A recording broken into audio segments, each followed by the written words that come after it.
Onlar Qarabağ zəfəri münasibətilə qurban kəsdikləri üçün həbs ediliblər.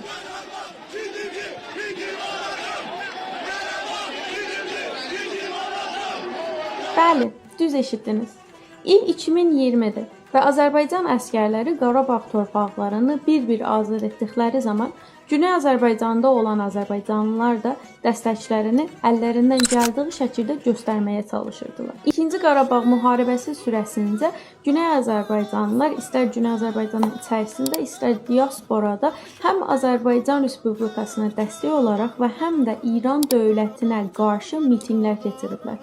Bunlar Ərdəbil, Urmiya, Zəncan və Təbriz şəhərlərində çoxlu insanların həbs olması ilə nəticə tapıbdır. Bu mitinqlərə Azərbaycan bayrağı aparılıbdır. İran dövlətinə qarşı "Gəl qardaşım meydana, silahlar gedir İrəvana" təkin şüarlar verilibdir. Bu mitinqlərdə Qarabağ Azərbaycandır, Azərbaycan olacaq şüarları səsləndirilibdir. Ərdəbilin divarlarına "Mən gözəlliyinə aşiq, sənsə Qarabağ olaydın" yazılır. İran dövlətinin siyasətinə qarşı olan bu mitinqlər hər zaman olduğu təkin çox pis bir şəkildə bastırılıbdır.